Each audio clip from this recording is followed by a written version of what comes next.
What we learned was that negative thinking was the most powerful element that our players were combating.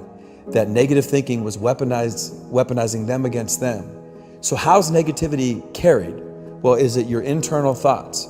Well, if you're dealing with trying to change internal thoughts, then you got to go to affirmations and you got to go to imagery, you got to go to visualization. Very difficult skills. Well, we started to look at the externalization. Well, if somebody says something out loud, it's 10 times more powerful than if they think it. And then as we started to study the data, particularly data that was just reinforced by Christine Porath from Georgetown and Harvard, that negativity is a multiple of 4 to 7 times more powerful than positivity. So think about that. If I say something out loud, it's 10x.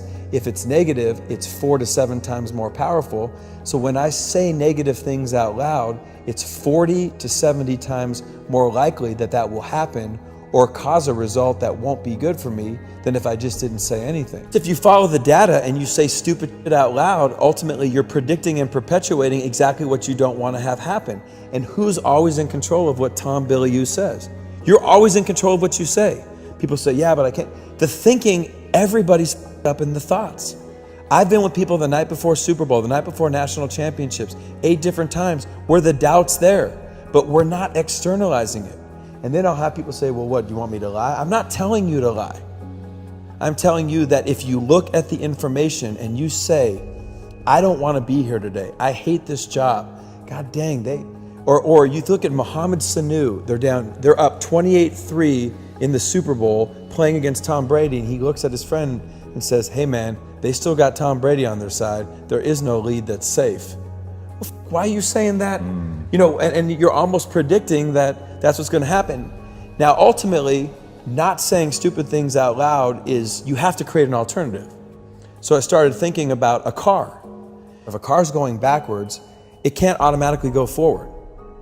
So it has to shift into neutral, and then it stops. Then at that point, you can either go forward by changing your behavior, or you can go backwards by doing the same stupid that you were just doing. Positive thinking, in many cases, repulses people. You're telling me to be positive and I'm going through a divorce. You're telling me to be positive and I threw 3 interceptions. You're telling me to be positive and I got to deal with this president.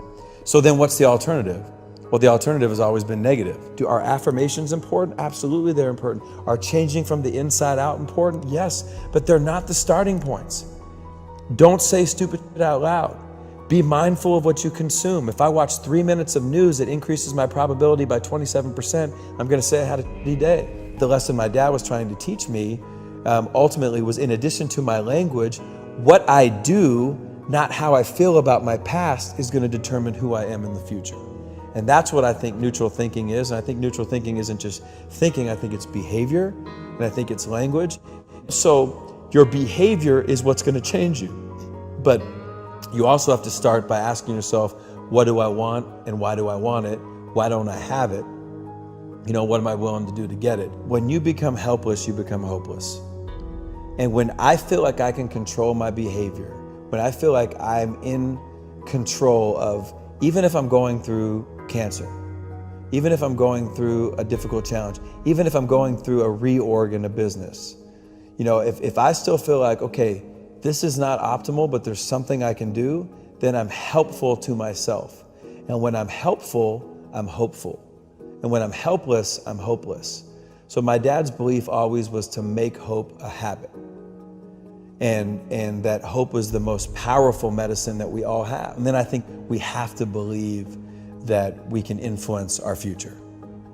You know, we've got to believe, I believe that no matter what I'm facing, I can influence my future. That just because my first marriage didn't work, that doesn't mean my second marriage won't. But it's incumbent upon me to be better, right? And that's where, if I'm spending time, well, she didn't do this, she didn't do, there's nothing I can do about that, right?